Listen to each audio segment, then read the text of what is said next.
resurrección.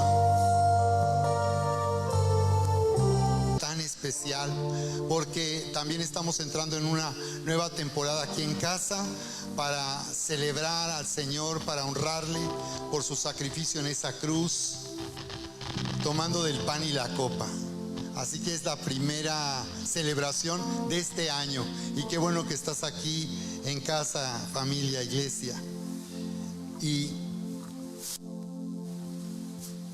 consideraba yo el día de hoy que celebramos Domingo de Resurrección, el profundo significado que esto tiene para nosotros, porque cuando hacemos algo por costumbre, muchas veces ya no estamos siendo tan sensibles y disfrutando de lo que en realidad el Señor hizo a nuestro favor, y cómo los discípulos estaban tan felices cuando Jesús resucitó, pero también cuando Él los deja para ir al Padre en lo que se llama la ascensión. Tú ves que para ellos lo más importante era que el Señor Jesús estaba ahí con ellos. En la narrativa de la resurrección en Mateo 24, cuando amanecía el día como hoy domingo, cuando las mujeres dice que llevaban especies aromáticas, iban al lugar donde el Señor Jesús había sido puesto, su cuerpo, una tumba para ricos, porque un hombre llamado José de Arimatea había pedido el cuerpo de Jesús para ponerlo ahí, y aún eso anunció un cumplimiento profético, porque en Salmos 22 y otras escrituras se había anunciado antes que el Mesías prometido compartiría su tumba con los ricos. Y dice como cuando entraron al lugar y no encontraron el cuerpo, porque la piedra muy grande con la que habían tapado era una cueva. Las sepulturas de los ricos eran hechas en cuevas, así que ellos hacían ahí perforaban la cueva y la acondicionaban para que fuera un lugar de sepultura, y era cubierta con una pesada piedra. Pero en este caso, como los fariseos se sentían amenazados por el ministerio del Señor Jesús, le habían solicitado a Poncio Pilatos que no solamente que sobre esa gran piedra hubiera un sello romano para declarar que ese lugar no podía ser traspasado, porque el violar un sello del Imperio Romano significaba un delito que incluso causaría la muerte.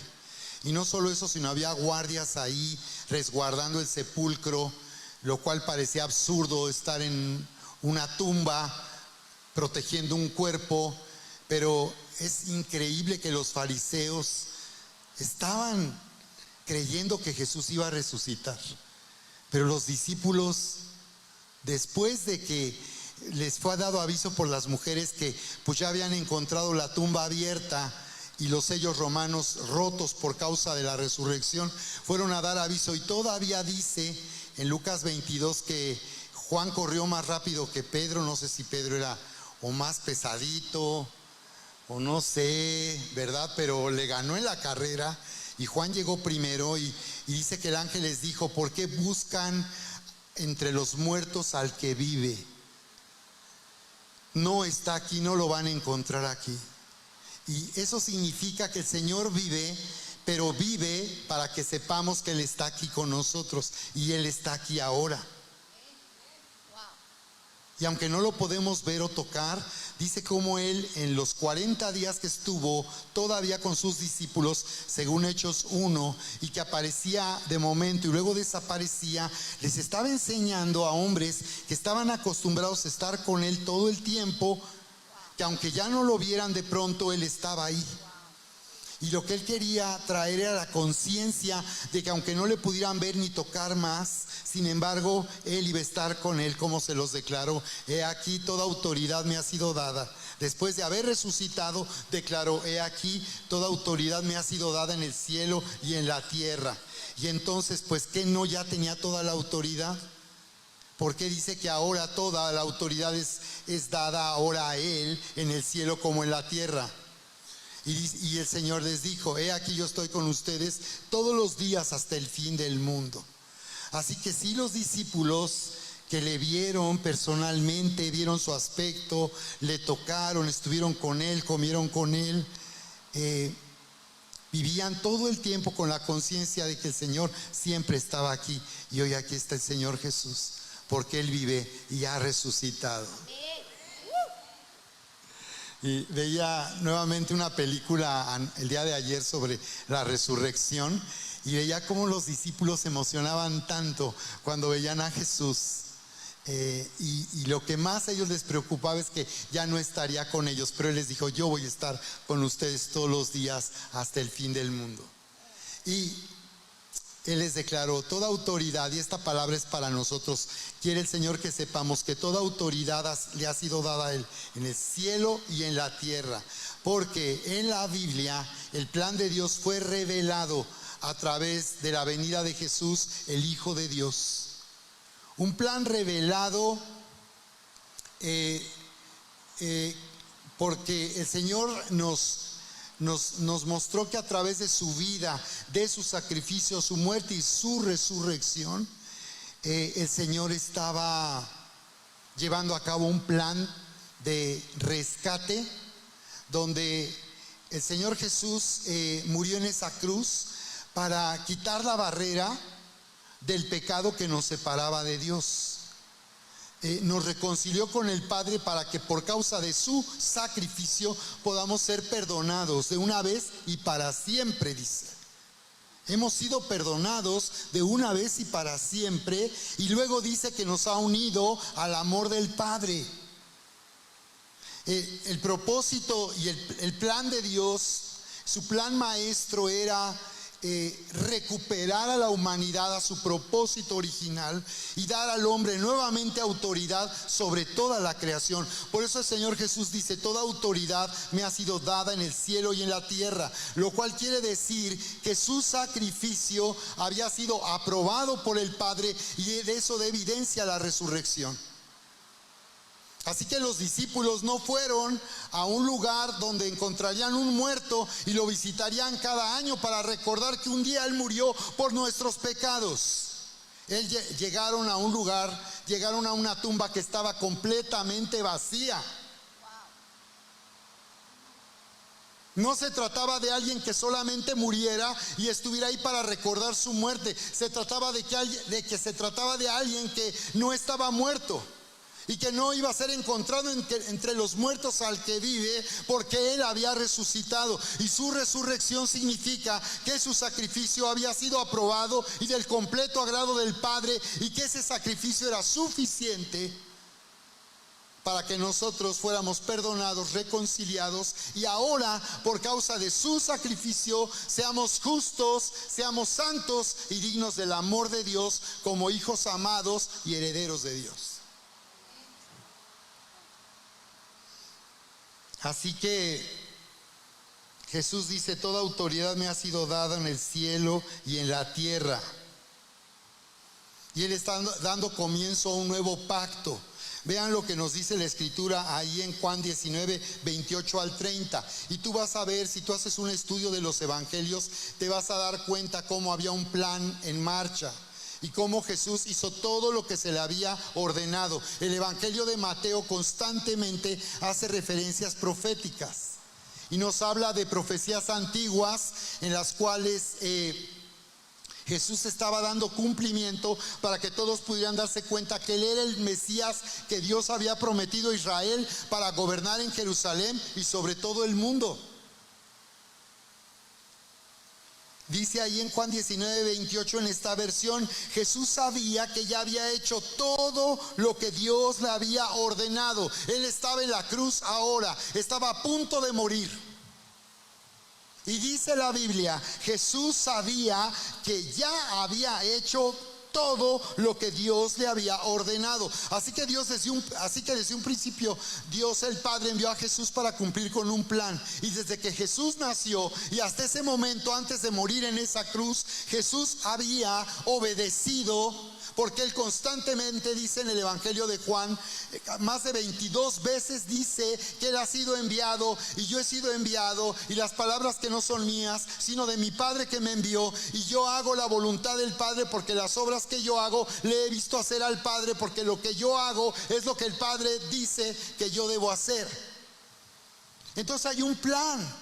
Y el plan no es solamente que Jesús muriera, pero tenía que morir para que se hiciera justicia, porque el hombre estaba separado de Dios, y la única manera en que el hombre podía ser rescatado era que él muriera, y Jesús vino tomando forma humana para representarnos, tomar nuestro lugar y morir como un hombre perfecto en esa cruz. Por eso fue bautizado en el Jordán, para ser unido a la humanidad. Él no fue bautizado porque necesitara arrepentirse de algún pecado, sino fue bautizado para ser unido como hombre perfecto a la humanidad y ser el cordero separado para ser sacrificado, porque Cristo Jesús dice, 1 Corintios 5:15, que es nuestra Pascua, que ya fue sacrificada por nosotros. Por esa razón es que nosotros no celebramos el Pesaj, la Pascua, como lo hacen los judíos, porque Cristo es nuestra Pascua. Ya no tenemos que hacer el Pesaj como lo hacen los judíos, porque ellos aún no han reconocido que ese Mesías ya vino hace más de 2000 años. Entonces Él es nuestra Pascua, ya fue sacrificada. Por eso Él nos llama a sentarnos a su mesa. Y quiero precisamente hablar de 4 aspectos importantes que hay que considerar cuando nosotros el día de hoy celebramos la resurrección y estamos celebrando un nuevo pacto por el cual hemos sido unidos a Dios, reconciliados con Dios por causa del sacrificio de Jesús. Él dio comienzo a un nuevo pacto. Entonces dice Juan 19:28, Jesús sabía que ya había hecho todo lo que Dios le había ordenado. Por eso, y para que se cumpliera lo que dice la Biblia, una vez más, para que se cumpliera lo que dice la Biblia. Todo lo que Jesús hizo a lo largo de su vida y de su ministerio era para que se cumpliera lo que dice la Biblia, a fin de que entendiéramos que Él era el Mesías, el Cristo, que dio comienzo a un nuevo pacto, que nosotros vamos a ser unidos a Dios no por causa de las obras de la ley. Es un nuevo pacto, porque el pacto anterior es el que Dios había hecho con Israel a través de la ley. Una ley que consistía en señalar el pecado y condenar al hombre por causa del pecado. La ley fue dada para que Israel pudiera darse cuenta que necesitaba un Salvador. Y cuando Jesús ordenó, cuando Dios ordenó sacrificios, era para que se dieran cuenta que la única manera en que ellos podrían ser unidos a Dios sería a través de la ley, haciendo que un cordero fuera sacrificado y hubiera sacrificios que tomaran el lugar de todos los que habían pecado, para que sus pecados fueran perdonados, fueran cubiertos. Juan 19:28, Jesús sabía que ya había hecho todo lo que Dios le había ordenado. Por eso, y para que se cumpliera lo que dice la Biblia, dijo, tengo sed. Esa expresión en la cruz, tengo sed, era un cumplimiento profético, que tú lo puedes ver en Salmos 22, que es un salmo completamente mesiánico. Salmos 22, todo el Salmo 22 fue cumplido, y gran parte de él en lo que ocurrió en esa cruz. Pero particularmente en el verso 15 dice, profetizando del Mesías, dice, el Mesías sufriendo ahí en la cruz, dice, se secó como un tiesto mi vigor, y mi lengua se pegó a mi paladar, y me has puesto en el polvo de la muerte. Y luego en Salmos 69:21 dice, me pusieron además hiel por comida, y en mi sed me dieron a beber vinagre. Esto también fue cumplido cuando Jesús dijo, tengo sed. Y dice, había allí un jarro lleno de vinagre, una vasija. Entonces empaparon una esponja en el vinagre, la ataron a una rama y le acercaron a la boca de Jesús. Él probó el vinagre y dijo, todo está cumplido, consumado es. Y enseguida dijo eso, dice que inclinó su cabeza y murió. Consumado es, gritó el Señor, todo está consumado. Dile a la persona que está a tu lado, todo está consumado para tu bien. Todo está consumado para tu bien. Jesús consumó. La palabra consumar significa acabar, terminar algo. Él terminó lo que vino a hacer. Él puso fin a lo que vino a hacer. Eso fue lo último que Él tenía que hacer y lo hizo. Murió en esa cruz por causa de nuestros pecados y maldades, y resucitó para que supiéramos que su sacrificio había sido aprobado, porque miles de personas eran ejecutadas en una cruz romana. ¿Cuál sería la diferencia de que Jesús el Nazareno también fuera esa cruz? La diferencia sería que después de su muerte Él sería resucitado, y que su sacrificio habría sido aprobado para hacernos saber que entonces hemos sido reconciliados y perdonados por Dios. Para liberar el poder del nuevo pacto este día tan especial aquí, al tomar el pan y la copa y venir a la mesa del Señor. Número 1, hemos sido llamados a la mesa del Padre por el nuevo pacto, a celebrar un nuevo pacto, para alimentarnos con ese pan y con esa copa de la obra de Jesús, viviendo en una nueva identidad de hijos amados y herederos. Es decir, el Señor no establece rituales porque sí. Los rituales tienen que representar una realidad espiritual. Y muchos solamente entienden el ritual, pero no entienden que están viviendo una realidad espiritual. Cuando nosotros tomamos el pan y la copa, estamos anunciando la muerte del Señor Jesús. Él dijo que hagamos esto para recordar lo que Él hizo, para que recordemos que no solo murió, sino que resucitó y que Él viene nuevamente para reinar. Y viene a esta tierra para reinar. Y estamos viendo en la recta final del arrebatamiento de la iglesia. Así que, número 1, Él nos ha llamado a la mesa del Padre por este nuevo pacto, para alimentarnos de su obra, de lo que Él hizo. Comer el pan y la copa significa alimentarnos de lo que Él hizo, vivir de acuerdo a lo que Él hizo. Y eso significa que nos hace vivir en una nueva identidad. Y como hijos amados y herederos, estamos aquí para comer y beber de lo que hizo el Señor, para vivir como hijos amados y herederos del Padre, a fin de manifestar su grandeza. Manifestar su grandeza, porque el Señor nos ha llamado a nosotros a ser luz en este mundo y sal para la tierra. Él nos ha llamado a darle a conocer. Él nos ha llamado a activarnos como su iglesia para que dar a conocer a Jesús y para que la gente sepa que ya no tiene que vivir lejos de Dios, ni tiene que levantar una barrera, porque todo ha sido consumado en esa cruz. Todo se ha cumplido. El Señor Jesús dijo desde un principio, en Marcos 1:15, dijo, el tiempo se ha cumplido. O sea que había un plan, y ese plan se cumplió cuando Jesús vino. Y cuando Él vino dijo, el tiempo se ha cumplido. El tiempo es ahora, dijo el Señor. El reino de los cielos se ha acercado. Él estaba aquí en la tierra. Él era el reino de los cielos, viniendo a la tierra para que pudiéramos entrar en el reino a través de Él. Así que arrepiéntanse y crean al evangelio. Vuélvanse a Dios los religiosos, vuélvanse a Dios los que creen que son buenos, vuélvanse a Dios y crean esta buena noticia, que el Señor Jesús nos ha llamado a vivir en un nuevo pacto, a comer en la mesa del Padre. Número 2, Él nos ha llamado por este nuevo pacto de su gracia, para que seamos sanados, siendo perdonados y también perdonando a nuestra propia familia. Porque en la Pascua el Señor llamó a cada familia a matar un cordero y comerlo por familia. Y que si no era suficiente o era demasiado el cordero para esa familia, llamaran a otra familia. Así que el Señor nos está enviando para llamar a otra familia que esté con nosotros y también pueda disfrutar de lo que hizo el Señor como el Cordero de Dios que quita el pecado del mundo.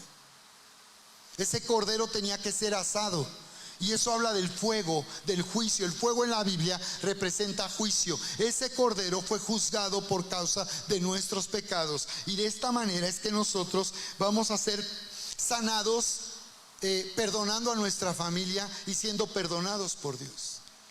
Así que al comer de este pan y de esta copa, el Señor nos llama a ser sanados, siendo perdonados y perdonando a nuestra familia. Número 3, en este nuevo pacto ahora tenemos derecho legal para disfrutar del cumplimiento de las promesas de Dios.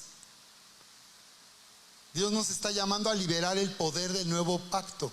Todo el beneficio y todo el bien que Dios quiere hacer en nuestra vida es liberado cuando nosotros ponemos nuestra confianza en Jesús y entendemos que tenemos un derecho legal. Porque dice 1 Corintios 1:20 que en Cristo Jesús todas las promesas de Dios son sí y son amén. Y luego dice, he aquí ahora el tiempo aceptable, he aquí ahora el día de salvación, ya no es mañana, es ahora, he aquí ahora, es hoy, es para ahora el tiempo aceptable, el tiempo favorable ya llegó, estamos viviendo en un tiempo favorable, aquí en el reino se vive en un tiempo favorable. Es un tiempo de gracia, es una nueva realidad a la que el Señor nos ha llamado a vivir, a disfrutar en nuestra vida. Así que lo que tenemos que hacer es tomar lo que nos pertenece. Porque eso es lo que hacemos. Cuando nosotros tomamos lo que nos pertenece, liberamos el poder del nuevo pacto. Liberamos el poder sobrenatural de Dios que hará que nosotros estemos viviendo en un cumplimiento profético de sus promesas. Por eso hay dos aspectos básicos de este rescate del Señor Jesucristo. Número 1, a través de su sacrificio en la cruz. Número 1 es el derecho legal a la sanidad. Porque entendamos lo siguiente, que Jesús al morir por causa del pecado, Él cortó de raíz lo que causa la muerte y lo que causa la enfermedad. Es decir, cuando el hombre se separó, como sabemos, de Dios y desobedeció a Dios, se volvió mortal. ¿Recuerdan? Y Dios le dio la sentencia y dijo, por cuanto te has separado de mí, desobedeciste mi voz, entonces, así como del polvo fuiste tomado, al polvo volverás.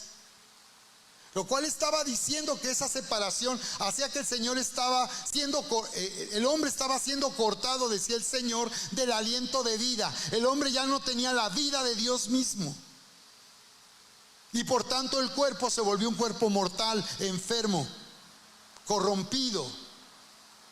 Por esa razón es que hay un derecho legal a la sanidad. Por eso dice que por sus llagas fuimos curados. Lo que está diciendo es que ya se hizo justicia, ya se ejecutó la sentencia. El Señor Jesús ya murió para cortar de raíz la causa de la enfermedad y la muerte en la condición humana. Por esa razón también nuestro postrer enemigo, la muerte, ha sido vencido. Y dice que el Señor en el arrebatamiento, Corintios 15 al final dice que en un abrir y cerrar de ojos, los que vivimos, los que hayamos quedado, cuando Jesús venga por su iglesia, seremos transformados en un abrir y cerrar de ojos. Pero dice que los que murieron en Cristo resucitarán primero. Por eso todo Corintios 15 habla de la resurrección. Y dice, si Jesús no resucitó, somos los más dignos de lástima. ¿Qué caso tiene entonces nuestra fe si Cristo no resucitó? Entonces nos está diciendo que nuestro destino es toda la eternidad, por toda la eternidad estar con Dios. Y cuando habla de que nuestro destino es la eternidad, está hablando de una dimensión en donde estamos en su presencia. No habla solo del tiempo, habla de una dimensión que no podemos imaginar siquiera. Y la segunda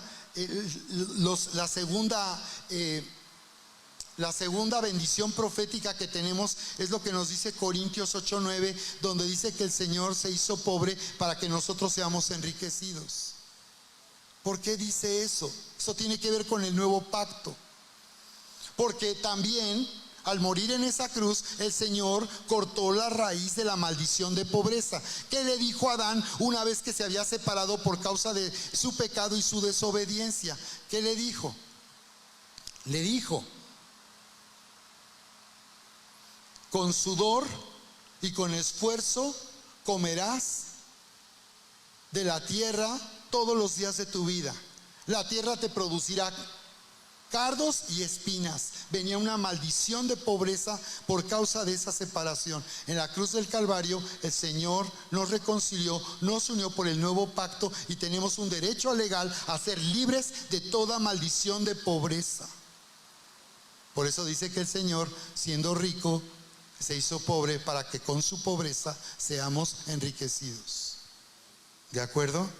Y cuarto y final, el poder del nuevo pacto nos hace entrar en el mover del Espíritu para liberar el poder de la resurrección. Dice Hechos 4:33, y con gran poder los apóstoles daban testimonio de la resurrección del Señor Jesús, y abundante gracia era sobre todos ellos. Y hoy el Señor me recordaba una persona, como muchas que hemos traído al Señor durante todos estos años de ministerio, y ella la hicimos venir con su familia porque fue libre de una opresión de demonios. Estaba acordando de... El Señor me estaba recordando esta persona que no está ya con nosotros y que ella estaba oprimida en su casa por un demonio. Y el Señor me hizo recordar esto. Tantos años, esa persona igual se alejó de nosotros, se alejaron de nosotros. Pero ellos llegaron, ella primero y luego el esposo, que era escéptico.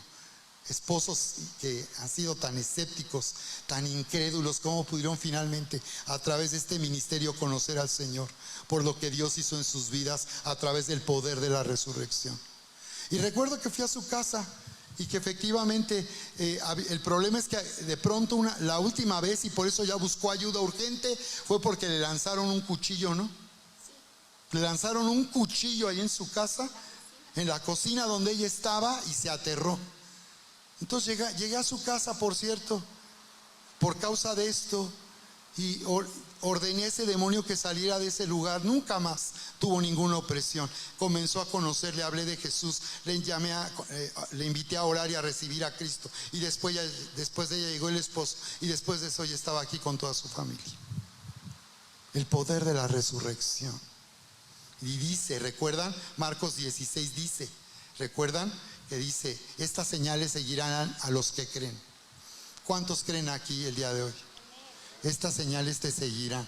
En mi nombre echarán fuera demonios, pondrán sus manos sobre los enfermos y sanarán.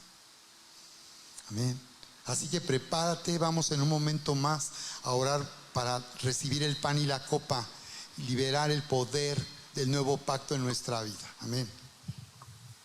Wow, impresionante. Saben, es muy conmovedor ver todo lo que la palabra habla sobre la muerte de Jesús, pero no solo sobre la muerte, sino la forma en que Él resucitó y cómo en diferentes momentos y en los diferentes evangelios se describe de muchas maneras y con detalles diferentes. Cada autor escribe distinto de lo que vivieron. Y me parece maravilloso que lo podamos leer. Y yo quiero que vayamos a Mateo 25, 45. Y yo voy a leer y yo quiero que tú captes lo que impacte tu corazón de estas escrituras. Al mediodía, dice, en la muerte de Jesús, la tierra se llenó de oscuridad hasta las 3 de la tarde. A eso de las 3 de la tarde Jesús clamó en voz fuerte, Elí, Elí, lama sabactani, que significa, Dios mío, ¿por qué me has abandonado? Algunos que pasaban por ahí entendieron mal y pensaron que estaban llamando al profeta Elías. Otro corrió, empapó una esponja en vino agrio, lo que acaba de compartir el pastor, la puso sobre una caña de junco, la levantó para que él pudiera beber. Pero los demás dijeron, espera a ver si Elí viene a salvarlo. Entonces Jesús volvió a gritar y entregó su espíritu. Y en ese momento la cortina del santuario del templo se rasgó en dos, de arriba a abajo. Quiero que veas, esto no se describe en otro evangelio. Dice, y la tierra tembló, las rocas se partieron en dos y las tumbas se abrieron. Los cuerpos de muchos hombres y mujeres justos que habían muerto resucitaron. salieron del cementerio luego de la resurrección de Jesús, entraron en la santa ciudad de Jerusalén y se aparecieron a mucha gente. ¿Habías leído esa parte? ¿Sí? Tremendo, tremendo. Cuando Jesús resucitó, no solo resucitó Él, sino que muchas tumbas fueron abiertas y de ahí se levantaron hombres y mujeres, y dice ahí que se aparecieron a mucha gente.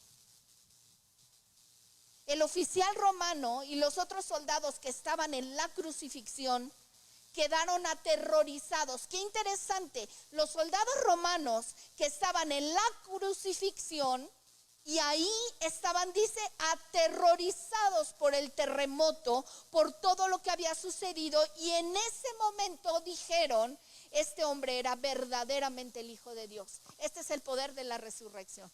Cuando Jesús resucita, los ojos de los hombres se abren.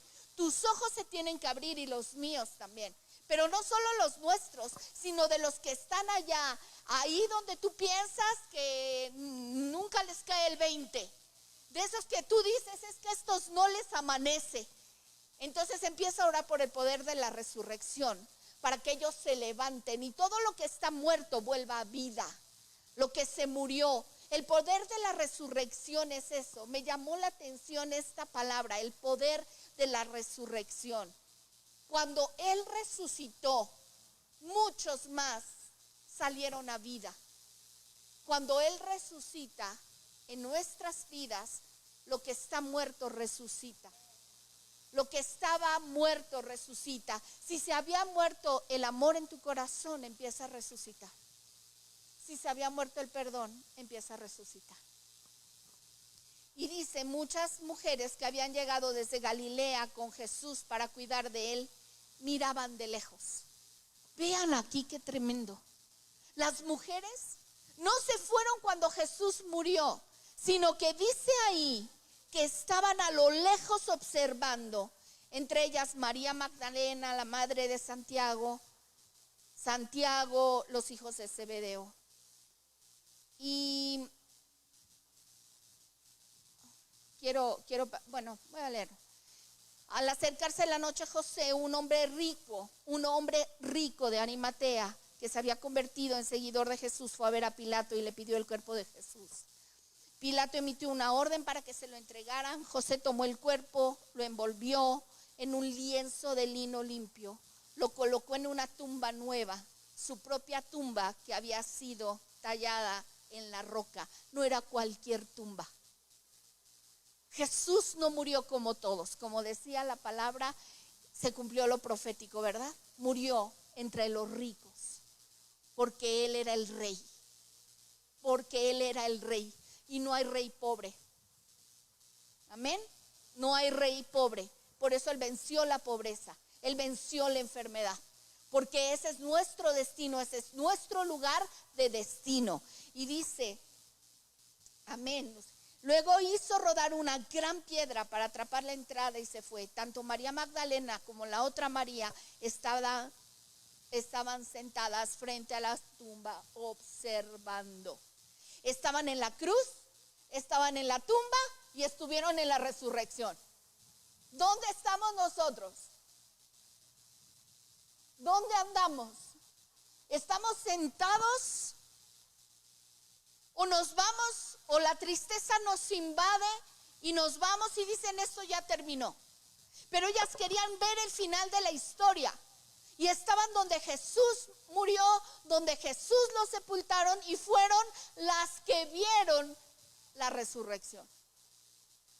Quédate, no te vayas, no te vayas, aunque parezca que se acabó la historia, aunque parezca que todo terminó, aunque parezca que ya es el final de esta historia, siempre Dios nos va a sorprender. Y como dijo Charis, a veces hay un silencio, hay un impas, en donde parece que ya es un silencio donde todo terminó. No. Dios está preparando una sorpresa. Yo siempre les he dicho, el silencio de las grandes sorpresas, ¿no? El silencio de cuando una sorpresa se avecina. A veces parece que nada está ocurriendo. A veces parece que todo está tan tranquilo que dices, ¿y a qué hora? ¿A qué hora va a pasar? Dice que las piedras se rompieron. Los sepulcros se abrieron. Cosas sobrenaturales ocurrieron. Y dice, al día siguiente, era el día de descanso y los principales sacerdotes y los fariseos fueron a ver a Pilatos. Y fíjense nada más, estamos hablando de fariseos y sacerdotes. No estamos hablando de cualquier persona, estamos hablando de hombres religiosos que estaban esperando a Jesús con sus ojos cegados. Y fíjense lo que fueron a hacer. Señor, recordamos lo que dijo una vez ese mentiroso cuando todavía estaba con vida. Luego de 3 días resucitaré de los muertos. Por lo tanto, le pedimos que selle la tumba hasta el 3er día. Eso impedirá que sus discípulos vayan, roben el cuerpo y luego le digan a todo el mundo que él resucitó de los muertos. Si eso sucede, estaremos peor que al principio. Ve la religiosidad, sacerdotes y fariseos. No fue el Imperio Romano el que fue a poner el sello porque quiso. Fue porque los sacerdotes de su tiempo pidieron que se hiciera. Que se selle esto, que se callen la boca, que no digan, que no canten, que no brinquen, que no hablen. Y Pilato respondió, tomen guardia, asegúrense de la tumba lo mejor que puedan. Entonces ellos sellaron la tumba, pusieron a los guardias para que la protegieran. El domingo por la mañana temprano, cuando amanecía el nuevo día, las mismas María Magdalena y la otra María fueron a visitar la tumba.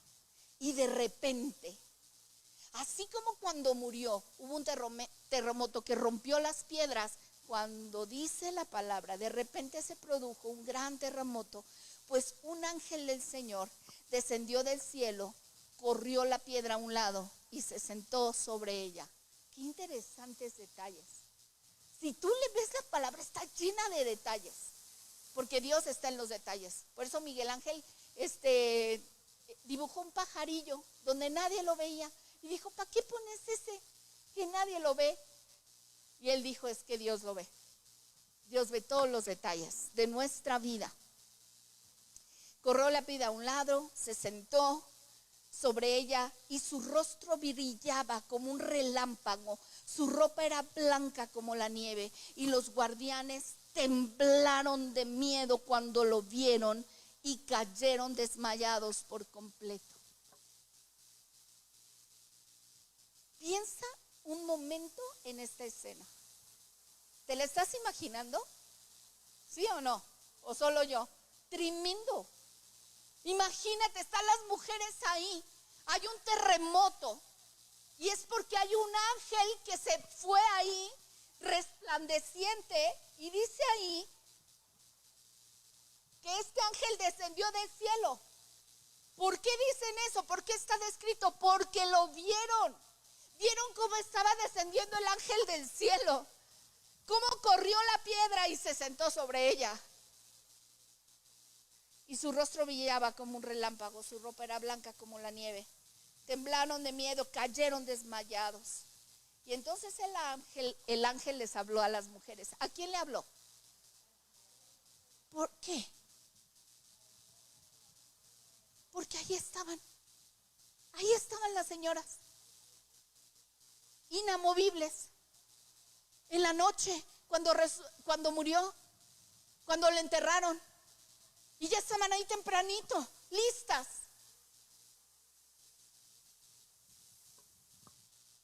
Y dice ahí, no teman, dijo. ¿Se imaginan cómo estaban las mujeres? ¿Cómo estarías tú que de repente aquí empiece a pasar todo esto que acabamos de leer? Un terremoto, un ángel resplandeciente, moviendo una piedra, se sienta en ella y les habla. Está para correr. Pero se quedaron. Y entonces pudieron escuchar. Cuando tú te quedas, puedes escuchar. Si tú te vas, te la perdiste. Por eso yo digo, yo no me quiero perder nada. No te pierdas nada, porque lo que pasa hoy no va a ser igual al domingo pasado. Y lo que pase mañana tampoco será igual. Y la experiencia que tengas con Dios va a ser cada vez más nueva. No está aquí, le dice. Le dijo, no teman, perdón. Sé que buscan a Jesús, el que fue crucificado. No está aquí. Ha resucitado, tal como dijo que sucedería. Vengan y vean el lugar donde estaba su cuerpo. Y ahora vayan rápidamente y cuéntenle a sus discípulos. Cuando tú vienes, ves, experimentas el poder de la resurrección, el siguiente paso es corre y cuéntales. Corre y cuéntales de lo que ha sucedido. Y que va delante de ustedes a Galilea. O sea, Jesús ya les llevaba 10,000 pasos de ventaja. Ya se había ido a Galilea. Y el ángel les dice, cuéntales que ya se fue a Galilea, a donde les dijo que iba a estar. Porque él ya les había dicho que ahí los encontraría. Y entonces él se adelantó. Ahí lo verán. Recuerden lo que les he dicho. Las mujeres se fueron a toda prisa, estaban asustadas, pero a la vez llenas de gran alegría. Se apresuraron para dar el mensaje del ángel a los discípulos. Y mientras iban, Jesús les salió al encuentro y las saludó. ¡Wow! Ya iba.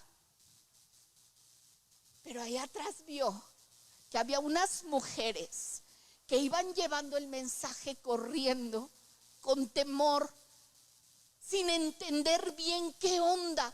Porque nosotros ahora ya lo entendemos, ¿verdad? Nosotros ya sabemos qué onda. Pero para ella, imagínense la experiencia. No habían leído la Biblia, no sabían lo que iba a suceder. Pero allí iban obedeciendo el mensaje, corriendo. Y entonces Jesús les sale al encuentro y les saluda. ¿Qué onda?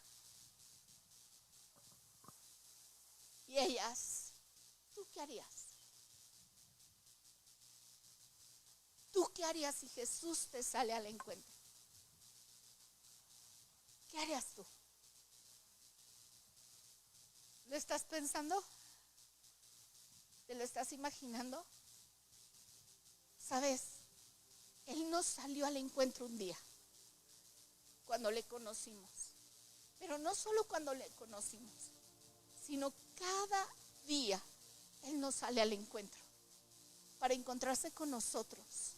Y dice, le salió al encuentro, la saludó y ellas corrieron hasta Él, abrazaron sus pies y se postraron. ¿Tú te imaginas? Ellas vieron todas las escenas. Ellas vieron cómo lo mataron, cómo violentamente fue lastimado, agredido, roto, quebrado su corazón. Pero ellas corrieron porque le vieron. ¿Cómo estás viendo a Jesús? ¿Cómo estamos viendo su presencia? ¿O no la vemos? Encuéntrate con Él. Encuéntrate cada mañana. Y entonces deja que Él transforme. Porque la resurrección cambió de muerte a vida. Porque un poder de resurrección siempre va a ser transformacional. Nos va a transformar. No podemos estar igual, familia, que ayer. No podemos estar igual que ayer. Que el pasado no sea nuestro escudo. Que las heridas del pasado no sean nuestro escudo. En otra parte, no voy a tener tiempo para leer. Yo quería leerles los 4 evangelios, pero no se va a poder. Nos vamos a quedar con Mateo.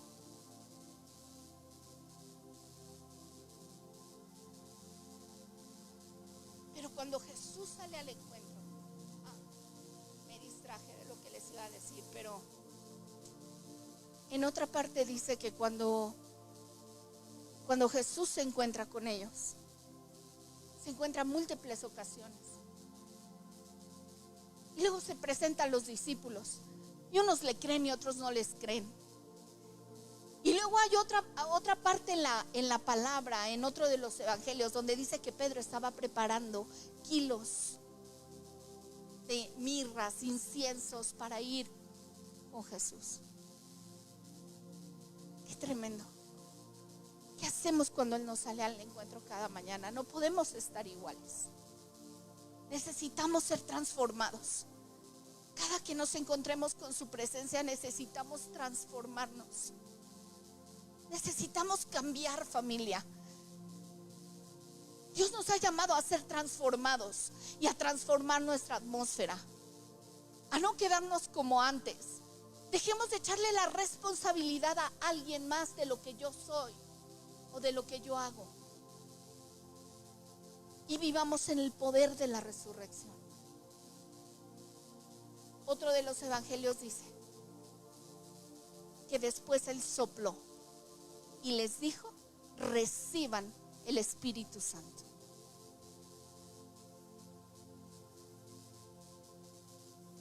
Aquí mismo, más bien, cuando vieron a Jesús lo adoraron.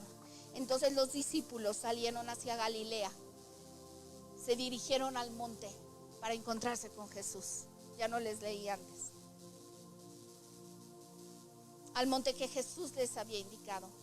Y cuando vieron a Jesús lo adoraron, pero algunos dudaron. Jesús se acercó y dijo a sus discípulos: se me ha dado toda autoridad en el cielo y en la tierra. Por tanto, les pidió cosas.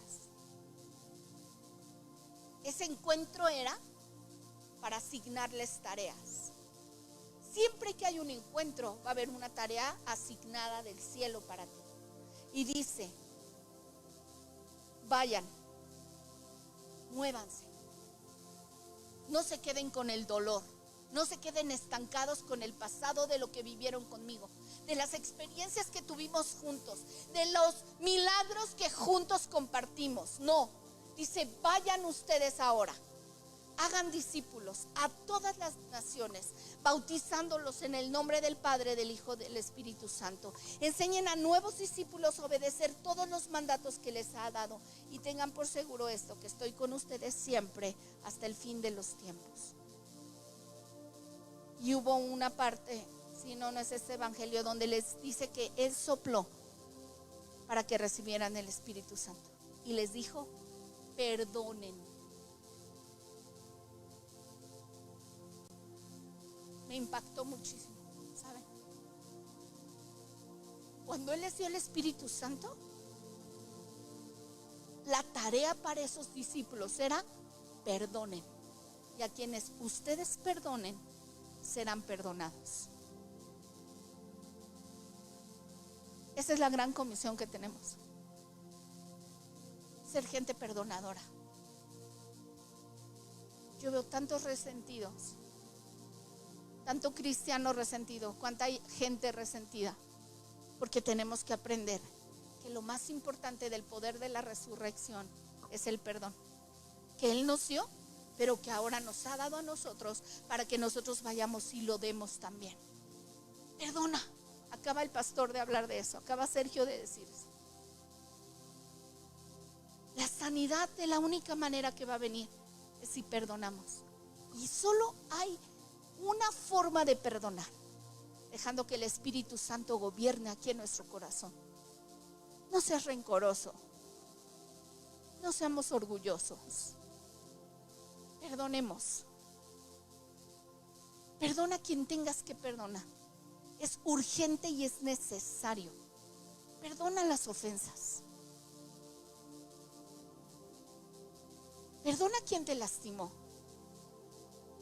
Perdona a quien te agredió. No se lo tomes en cuenta. Para eso Jesús nos dio el poder del Espíritu Santo. No solo para sanar a los enfermos, ir y hacer discípulos, sino nos dio el poder para perdonar. Porque Él se convirtió en el perdonador por excelencia. Perdonó a los que lo lastimaron. ¿Recuerdan aquellos hombres que estaban siendo llevados a la cruz igual que Jesús? Y le dijo: sálvate a ti mismo. Y él le dije: ¿por qué lo tratas así? Tú y yo somos unos ladrones, pero Él no hizo nada. Y está aquí con nosotros. padeciendo lo mismo que nosotros, cuando Él no hizo nada y nosotros sí hicimos. Y le dijo: Señor, que esté hoy, que esté contigo en tu reino. Y le dijo: hoy mismo, hoy vas a estar conmigo.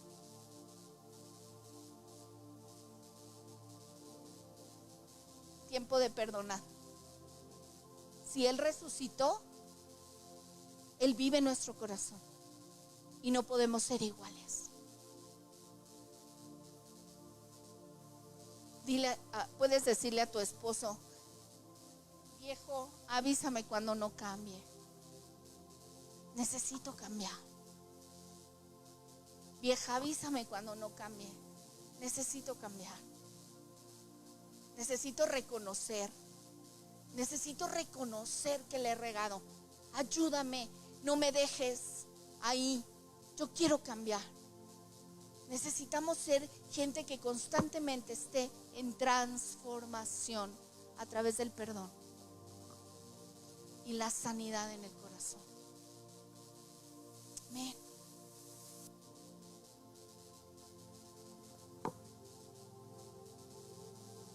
Muy bien, voy a pedir a nuestro equipo de alabanza que pase aquí para ayudarnos nuevamente con un canto.